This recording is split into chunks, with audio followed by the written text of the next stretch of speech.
Ayúdame a creer. Amén. Vamos entonces a entrar a nuestro tiempo de reflexión de la palabra de Dios y quisiera llevarles por algunos lunes, si el Señor así lo permite, así como estuvimos hablando, ¿no es cierto?, y considerando algunos temas. Últimamente estuvimos hablando del libro de Eclesiastés. Quisiera llevarle a algunas reflexiones de carácter temáticas y referirme de manera muy especial al significado de la fe, lo que significa realmente depositar la fe en Dios. Y para eso quisiera que introduzcamos todo esto con el pasaje que prácticamente cada vez que hablamos de la fe lo tomamos en consideración. Hebreos capítulo 11 versos 1 al 3. Dice la palabra del Señor: es pues la fe la certeza de lo que se espera, la convicción de lo que no se ve. Porque por ella alcanzaron buen testimonio los antiguos. Por la fe entendemos haber sido constituido el universo por la palabra de Dios, de modo que lo que se ve fue hecho de lo que no se veía. Que Dios nos hable por su hermosa palabra en esta hora. Creo que podemos coincidir en que el hombre, el ser humano, ha sido un productor de muchísimas religiones.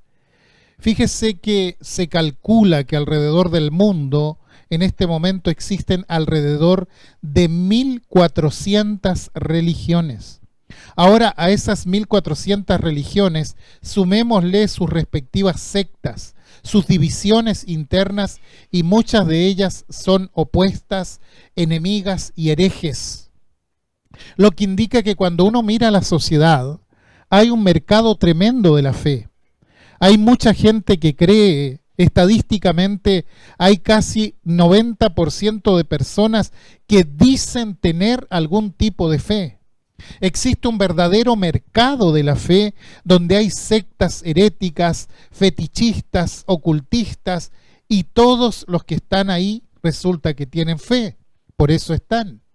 Y entonces uno tiene que preguntarse frente a la palabra de Dios: ¿son todas las fes iguales? ¿Qué caracteriza la fe cristiana como algo diferente? ¿Qué diferencia la fe cristiana de las demás? ¿Cuál es la característica saliente de la fe? Permitámonos usar una frase de un reformador alemán, un pensador, un teólogo de la Reforma, cuyo nombre fue Zacarías Ursino, que vivió en el siglo XVI. Claro, casi siempre cuando pensamos en la Reforma pensamos en nombres como Lutero, Calvino, Zwinglio, pero hubo una cantidad de pensadores y teólogos muy importantes. Y así es como tenemos a Ursino. Y él dio una definición de la fe muy interesante y que se sigue usando hasta el día de hoy. Fíjese que estamos hablando del siglo XVI y estamos ya en el siglo XXI. Y esta definición, 500 años después, todavía es una definición que que tiene muchísima vigencia como definición de lo que es la fe cristiana. Ursino fue un profesor de teología y él describió la fe personal. Tratemos de introducirnos en el pensamiento de este hombre mencionando qué es la fe. Solo a modo de un dato aparte, Zacarías Ursino no se apellidaba Ursino, puesto que era alemán de origen, pero cambió su apellido por un nombre latino y se puso Ursino, que viene de la palabra oso, porque la palabra urso viene de la palabra oso. Y él dice: la verdadera fe hay que darla con detenimiento, creada en mí en el Espíritu Santo por medio del Evangelio. Acá ya distingue la fe cristiana de todas las otras fes, porque está subrayando algo que dice Pablo a los romanos, allí en el capítulo 10, verso 17, cuando dice que la fe viene por el oír y el oír por la palabra de Dios. Lo que quiere decir que no es la fe de yo creo, sino que es una obra del Espíritu Santo que viene por la palabra. Es decir, la fe se produce por el contacto entre el Espíritu Santo y la palabra que llega a la persona. Luego dice Ursino: creada en mí en el Espíritu Santo por medio del Evangelio. Es decir, la fe no es solamente un firme conocimiento y una convicción de que todo lo que revela Dios en su palabra es cierto. No es solamente eso. Yo puedo decir sí, yo creo en todo lo que dice Dios.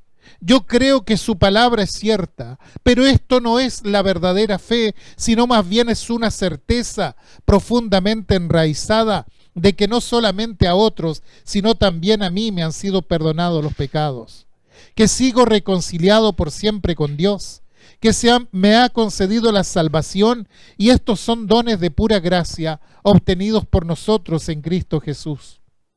La fe no es que yo tome la Biblia y diga, esta es la palabra de Dios y yo creo que todo lo que está escrito en ella, sino que debe decir algo que me afecte personalmente, que tenga la convicción de que tengo realmente una relación dinámica y creciente con Dios por medio de su palabra y mediante la acción del Espíritu Santo. Y que en esa relación con Dios, no solamente al otro, sino a mí, y acá Ursino hace un énfasis muy importante en la frase, no solamente a otros, sino también a mí, me han sido perdonados los pecados, que he sido reconciliado por siempre con Dios, que se me ha concedido la salvación y que estos son dones que recibo de pura gracia por medio de Jesucristo. Creo que esta es una de las definiciones más serias de la fe cristiana, que la diferencia de todas las demás, porque está hablando de que se necesita la palabra de Dios, se necesita la acción del Espíritu Santo trabajando por la palabra, y esto es lo que crea la fe cristiana. Que no es salir y decir, yo creo que esto es Dios y yo creo que esto es la palabra de Dios. No, es algo que hace el Espíritu Santo en nosotros, es obra del Espíritu Santo. En la carta a los Romanos precisamente encontramos eso. La fe viene por el oír y el oír por la palabra de Dios. Por tanto, cuando hablamos de fe, no nos referimos a cualquier fe. Y cuando el autor de Hebreos habla de fe, no se está refiriendo a todo eso que la gente dice, yo creo en esto y en esto. Sino que está hablando de la fe que surge por medio del Espíritu Santo mientras escucho la palabra de Dios. La fe fue fundamental en el mensaje, no solamente de los apóstoles, sino también del Señor Jesucristo.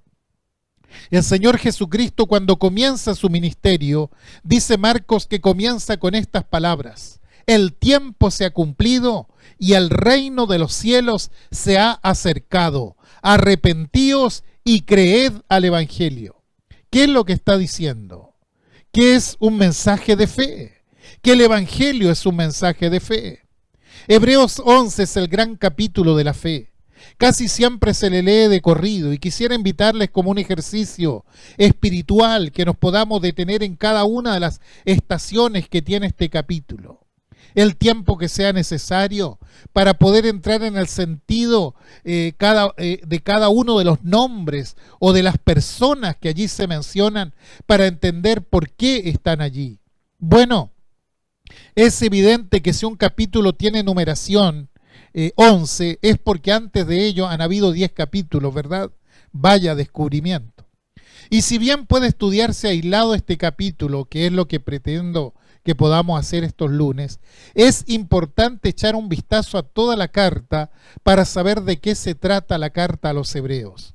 Para poder entender la carta a los hebreos, se necesita conocer el Antiguo Testamento. Porque si uno no conoce el Antiguo Testamento, se va a perder en la carta a los hebreos. No va a saber de qué está hablando. Se tiene que conocer también el régimen ceremonial que describe el libro de Levíticos, por ejemplo, de cómo eran las ceremonias dentro del pueblo hebreo. Se tiene que conocer la historia de Israel. ¿Por qué tiene que conocerse todo esto? Porque el autor está escribiéndole a los judíos que han sido formados en las sinagogas en todas estas materias, que conocen todo esto, y muchos de esos judíos se habían acercado al cristianismo. Los judíos se les caracterizaba en tiempo de Jesús y en tiempo de los apóstoles por tener una cantidad de sectas. Entonces muchos se acercaban al cristianismo como si el cristianismo fuera una secta más dentro del judaísmo. Y uno de los problemas más grandes que sufrió la iglesia en el principio es hacer esa diferenciación. Una cosa es el cristianismo, que se basa en las promesas del Antiguo Testamento, y otra cosa es el judaísmo. Entonces estos judíos que se acercaban y decían aceptamos a Cristo, no como lo decimos nosotros, pero ellos seguían yendo al templo. Decían creemos en Cristo, pero seguían sacrificando el corderito usando la intermediación del sacerdote. Es decir, hacían algo que se llama sincretismo, que es cuando se mezclan las creencias. Entonces la carta a los hebreos es una carta que trata de esclarecerles esto. Dice, miren, tenemos que entender qué es el cristianismo, porque un cristiano tiene que entender que el pacto de la ley se acabó cuando está presente Cristo Jesús.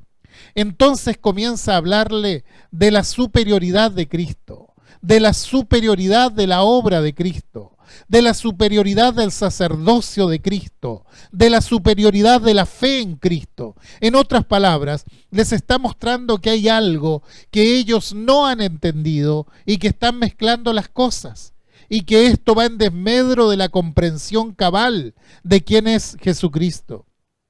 Vamos a mirar también algunos versículos del capítulo 10, porque en el capítulo 10 contiene un resumen importantísimo, donde el autor hace un recuento de todo lo que dijo en los capítulos anteriores.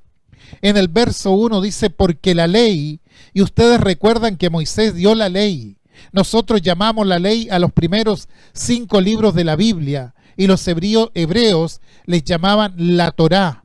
Dice, porque la ley, teniendo la sombra de los bienes venideros, no la imagen misma de las cosas. ¿Qué es lo que está diciendo? Está diciendo, miren, la ley simboliza algo que va a ser una realidad futura. Es la sombra de lo que va a venir, pero no es la sustancia misma de las cosas. Quiere decir que él piensa en el Señor Jesucristo como la realización de todas las cosas y que tiene su sombra en el Antiguo Testamento. Es decir, se va viendo, ¿no es cierto?, la necesidad del Cristo en el Antiguo Testamento. Y luego continúa diciendo, nunca puede por los mismos sacrificios que se ofrecen continuamente cada año hacer perfectos a los que se acercan.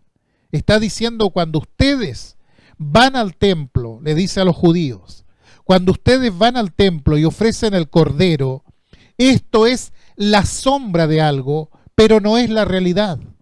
¿Es la sombra de qué? De que el pecado merece la muerte, entonces se sacrifica un cordero y el cordero muere. Pero sería muy primitivo pensar que la muerte de un cordero implique la limpieza del pecado. Dios está queriendo decir algo a través de eso. Está queriendo decir que el pecado necesita ser castigado con la muerte y que hay un sustituto. Y el sustituto para ellos era el cordero. Entonces iban al templo, se ponía el cordero y cuando se hacía la ofrenda por el pecado, la persona ponía las manos encima como diciendo, yo tenía que morir, pero va a morir el cordero. Y lo mataba. Y él miraba cuando el cordero moría. Esto significaba que él debía estar en ese lugar, pero lo había reemplazado ese cordero. Pero no puede pensar que es el cordero el que le libra del pecado. Es solo una sombra. Es solo un reflejo de lo que había de venir. Cuando viene Cristo, Él es el Cordero de Dios que quita el pecado del mundo. Entonces, cuando viene el Señor Jesús, lo que era una sombra, ahora se transforma en una gloriosa realidad. Ya el sacrificio está hecho. Entonces, si Cristo viene y el sacrificio está hecho, y usted dice, yo soy cristiano, no puede después llevar el cordero y ofrecer el cordero, porque la prédica sería contraria a lo que Jesús enseñó. Entonces es muy claro diciendo, porque la ley, teniendo la sombra de los bienes venideros, no la imagen misma de las cosas, nunca puede por los mismos sacrificios que se ofrecen continuamente cada año, hacer perfecto a los que se acercan. La perfección y la aceptación vienen únicamente por la fe en Cristo Jesús. La segunda cosa que dice, y lo encontramos en los versos 3 y 4, es: pero en estos sacrificios cada año se hace memoria de los pecados, porque la sangre de los toros y de los machos cabríos no puede quitar los pecados. Quiere decir que ellos por la fe ponían el cordero y creían en que Dios iba a redimirlos, pero el precio lo va a pagar después Jesucristo. Entonces, en esa doble función que cumple Jesús, se cumple todo lo que era el ritual del Antiguo Testamento. Los sacrificios que se hacían en la ley son figuras que ilustran el pecado. La sangre de esos animales no redime, ilustra que de alguna forma Dios va a redimir por medio de la sangre y la entrega de la vida, y todo eso en la sombra de lo que había de venir, que fue preparando el corazón de los hombres para poder entender que se necesita otra cosa. Por eso la primera frase de Juan el Bautista, cuando señala a Jesucristo, es: he aquí el Cordero de Dios que quita el pecado del mundo. Y esto no me lo dice a mí, se lo está diciendo a todos los judíos que iban y sacrificaban el Cordero. Y dice: no, ahora viene el Cordero que Dios nos manda y que va a pagar los pecados por todos nosotros. Ahora Jesús llega y no lo ofrece nadie, Él mismo se ofrece. Entonces cumple una doble función en ese momento, y eso es lo que explica la carta. Es a la vez el sacerdote, que es el que pone la ofrenda, pero es también el sacrificio, porque se ofrece a sí mismo. Quiere decir que las dos figuras que tenían ellos, el del sacerdote y el del cordero, se unen en la persona de Jesús. Al unirse en Jesucristo, tenemos un sumo sacerdote que ya hizo el sacrificio perfecto, que ya lo entregó y que no lo hizo en el templo de Jerusalén, se lo hizo en el mismo cielo.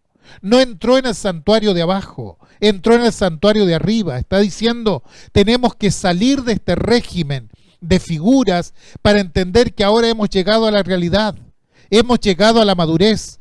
Se cumplió el tiempo en el que estamos maduros para entender cómo era esto, y Dios envía al Mesías y el Mesías se entregó por nosotros. Entonces ya no es necesario llevar ningún cordero, pero tampoco podemos creer en ningún sacerdote a modo de intermediario, porque tenemos un sumo sacerdote que es Jesucristo, y tenemos un cordero que es el Cordero de Dios que quita el pecado del mundo. Y ustedes saben que uno de los problemas que tuvo al principio la fe cristiana fue esa, que era la única fe que surge y que no tenía sacerdotes. Esto es increíble. Toda la fe que usted ve en el mundo tiene sacerdotes, tiene intermediarios, y sin embargo la fe cristiana no tiene intermediarios. ¿Por qué? Porque el intermediario es Jesucristo. Él es el mediador entre Dios y los hombres. Y usted no va a encontrar sacerdotes en la iglesia cristiana al estilo antiguo, sino a pastores, o como usted les quiera llamar. Hay tres nombres que designan a la misma persona: pastores, obispos y ancianos. Si usted hace un estudio de estas tres palabras, las tres designan a la misma persona que los guía, pero no son los intermediarios. El pastor no es el intermediario es Jesucristo. Y tiene una afirmación allí en los versos, verso 11 y 14, allí el capítulo 10, cuando dice: y ciertamente todo sacerdote está día tras día ministrando y ofreciendo muchas veces los mismos sacrificios que nunca pueden quitar los pecados. Pero Cristo, habiendo ofrecido una vez para siempre un solo sacrificio por los pecados, se ha sentado a la diestra de Dios. De ahí en adelante, esperando hasta que sus enemigos sean puestos por estrado de sus pies, porque con una sola ofrenda hizo perfectos para siempre a los santificados. Entonces, acá se terminó el régimen antiguo. Por lo tanto, no debemos mezclar las dos cosas. Y lo más tremendo es algo que dice allí el capítulo 8, verso 4. Así que si estuviese sobre la tierra, ni siquiera sería sacerdote, habiendo aún sacerdotes que presentan las ofrendas según la ley, los cuales sirven a lo que es figura y sombra de las cosas celestiales. Esto es lapidario. Ni él sería sacerdote. ¿Por qué?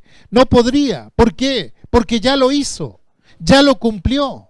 Y estando el sacrificio perfecto, la intermediación perfecta y el Cordero de Dios, entonces ya este régimen de sacerdotes y de sacrificio pasó a la historia.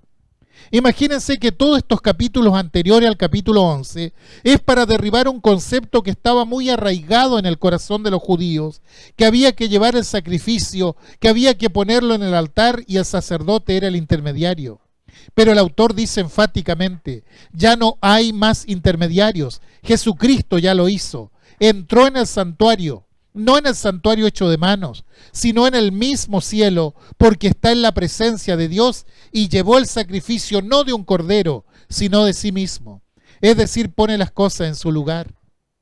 Después de todo esto, el autor de Hebreos termina llamándolos a una fe genuina en Cristo. Termina diciendo, miren que no se van a salvar porque ustedes miren hacia Cristo, sino lo que necesitan es una fe genuina. Y entonces nos introduce al gran capítulo de la fe que salva. Después de hacer todo ese camino, tenemos que decir, Señor, hay que empezar a pensar en serio en lo que es la fe, porque la fe es la base doctrinal del cristianismo. Recuerda Romanos 5 cuando Pablo dice, justificados pues por la fe, tenemos paz para con Dios por medio de nuestro Señor Jesucristo, por medio de quien también tenemos entrada por la fe a esta gracia en la cual estamos firmes. Es decir, Cristo abrió la puerta para que llegáramos a la gracia. En Efesios 2 dice, porque por gracia sois salvos, por medio de la fe. Quiere decir que cuando el escritor se pone a hablar de los héroes de la fe, les va a mostrar que aún en la antigüedad, aquellos antiguos no se salvaban porque llevaban un cordero, sino por la fe que tenían en el Dios que había dado el mandamiento y la sombra de lo que había de venir. ¿Cuál es la conclusión que sacamos de todo esto? En primer lugar, que no somos salvos por las obras que hacemos. Por supuesto tenemos que hacer buenas obras, pero eso no es el mérito que nos lleva al cielo.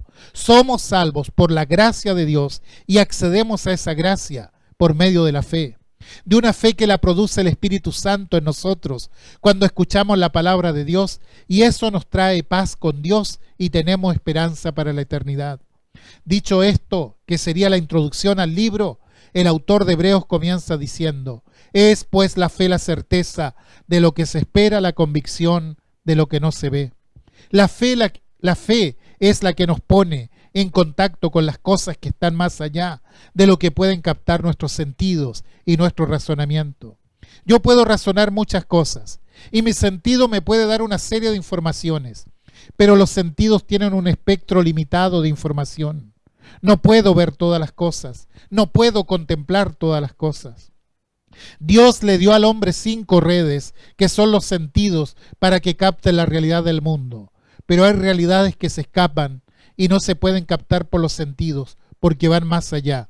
Y por otro lado, a veces razonando, queremos llegar a descubrir ciertas cosas. Y el hombre puede razonar y puede descubrir muchas cosas materiales. Los últimos planetas que se descubrieron, los descubrió antes el astrónomo sacando sus cálculos y dijo, para mantener el equilibrio en tal lugar, tiene que haber un cuerpo celeste de tal y tal dimensión, de este peso que está girando a tal velocidad. Por favor, pongan el telescopio que tienen que estar por ahí, porque si no, no se sostendría la fuerza del universo. Y efectivamente, lo pusieron porque en la lógica del mundo, eso todavía lo podemos razonar. Pero hay cosas que están más allá de la razón. Y acá en la definición que se da de la fe, se señalan en las 2 primeras frases 2 cosas distintas.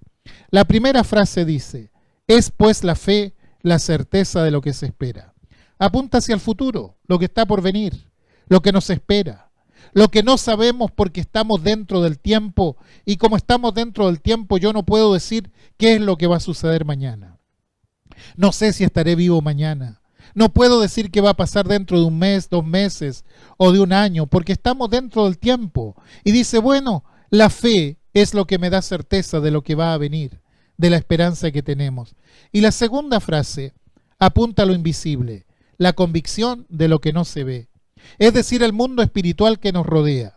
Nosotros no lo percibimos, pero existe. Y es la fe la que nos dice que existe algo que va más allá de lo que puede captar nuestros sentidos y nuestra razón. Y el resumen lo tenemos en el verso 3. Por la fe entendemos haber sido constituidos el universo por la palabra de Dios, de modo que lo que se ve fue hecho de lo que no se veía. Es decir, que el mundo invisible, el mundo espiritual de Dios, fue primero que el mundo espiritual. Y que Dios es el que genera el mundo visible que viene después. Y yo por la fe entiendo esto. Bueno, este versículo trajo muchos problemas en el pasado, hasta que en el siglo XX apareció Albert Einstein. Y Einstein demostró que se podía convertir la energía en materia y viceversa, lo que indica que de lo inmaterial se puede llegar a lo material. Dios es el que lo crea. Entonces la materia y todas las cosas lo tenemos allí. Uno de los grandes problemas que tienen los ateos, por ejemplo, y lo dice Sartre en uno de sus libros, el problema es que algo exista y no que algo no exista. Porque el solo hecho de que algo esté presente me está abriendo el misterio de que alguien tuvo que haberlo puesto allí. Y él dice, el gran problema es que hay cosas que existen. En otras palabras, si ustedes llegan a un lugar determinado y ven las cosas que está allí, no pueden decir, esto se hizo de la nada, no. Alguien lo tuvo que hacer. Alguien lo tuvo que poner allí. Y el gran misterio de los ateos es este, que no pueden explicar por qué existen las cosas. En la base de todo esto está justamente la presencia de Dios. Y si yo saco a Dios, ya no sé por qué existen las cosas o quién las puso allí. Cuando estábamos en la escuela, en algunos momentos el profesor nos enseñó acerca de las leyes de Lavoisier. ¿Se acuerdan? Bueno, hoy no sé si ya se estudian esas cosas. Los pobres alumnos me temo que salen desconociendo tantas cosas que quizás los más pequeños no tengan ni idea de quién fue Lavoisier. Anton Lavoisier fue un químico francés del siglo XVI que sostenía que la materia es eterna. ¿Qué quiso decir con eso? La eternidad. Nos suena más a un concepto espiritual que físico. La naturaleza no puede ser eterna. Tuvo que haber salido de alguna parte, porque algo no pudo haber existido siempre. Tuvo que salir de algo necesariamente. Entonces la ciencia está reconociendo que hay cosas que no puede explicar. ¿Por qué existen las cosas? ¿Por qué existe la vida? ¿Por qué existe la vida organizada? Y este versículo simplemente no entra en la discusión. Dice simplemente que lo que no se ve fue hecho de lo que no se veía. Por lo tanto, el mundo que no se ve es más importante que el que se ve. Y el Dios que no se ve es el Dios de todo poder. Yo no sé si me siguen hasta aquí.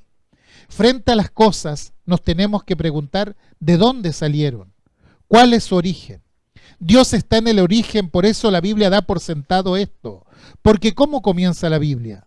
En el principio creó Dios los cielos y la tierra.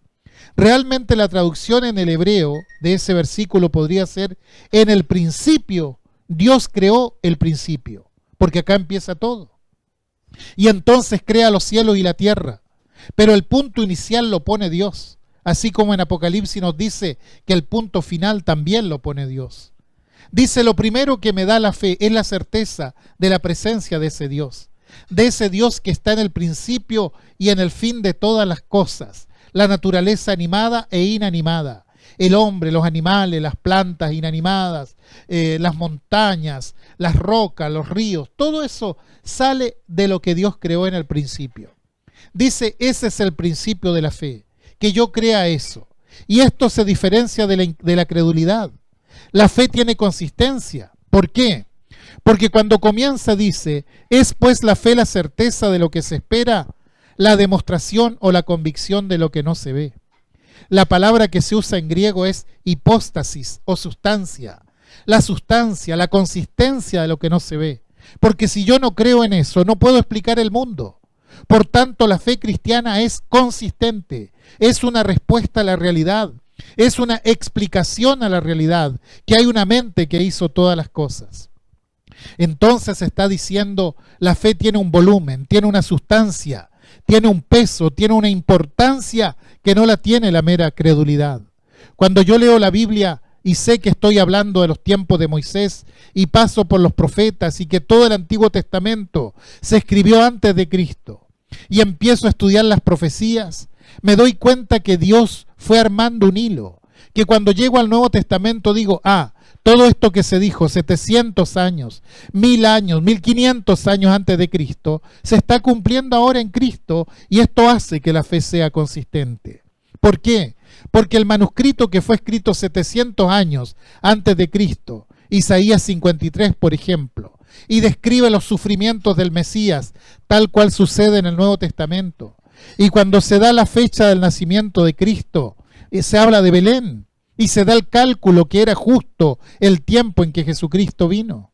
Entonces la fe cristiana no es una fe irracional, es una fe que cuando yo me meto dentro de la palabra de Dios, empiezo a analizar la palabra de Dios, me doy cuenta que esa fe tiene consistencia, que esa fe no es que me levanté hoy porque tuve un sueño anoche, entonces creo que pasó esto. No, no es así.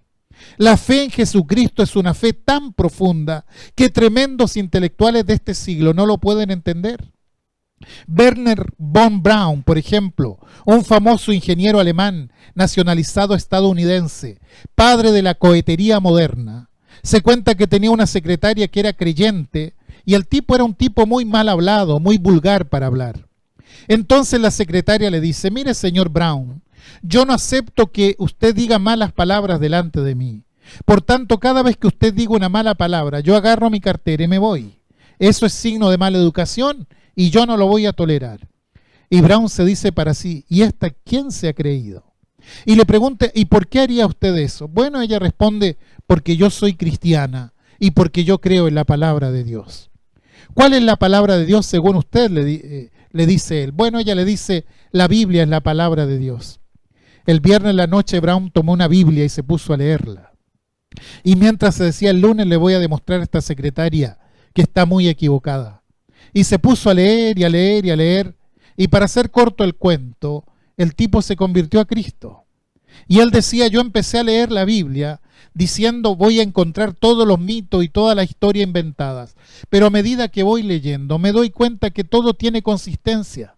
Entonces no podía negar que esto que fue escrito tantos siglos antes se cumplía acá y que superaba todo lo que puede ser los cálculos de probabilidad. Algo similar le pasó a Lewis Wallace, autor de Ben-Hur. Esta novela fue escrita por un hombre que se decide escribir con el propósito de contradecir y atropellar a los cristianos, pero tenía que fundamentarse y se puso a leer el Evangelio y terminó creyendo en Cristo.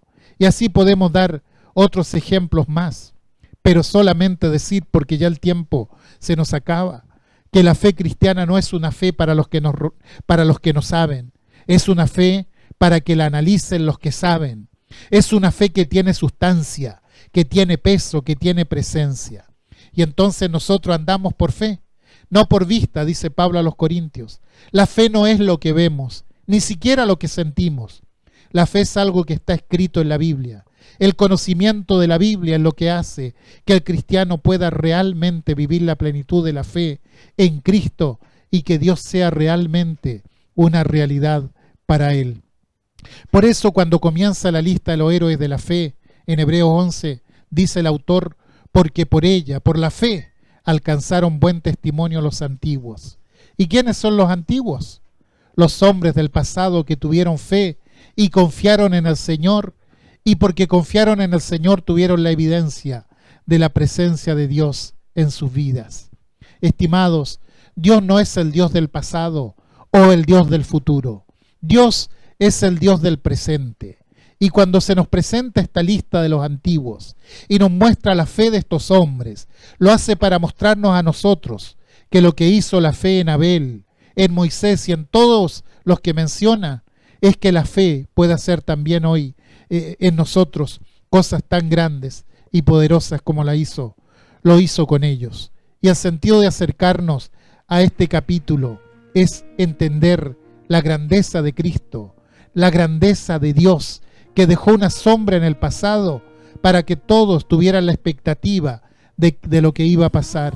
Y se presentó Cristo, vino y cumplió con todo eso y abrió el camino de la fe para que nosotros sí usted y yo pudiéramos creer y pudiéramos tener una relación profunda, íntima, personal con Dios, y para que creyendo pudiéramos ver realmente la gloria de Dios.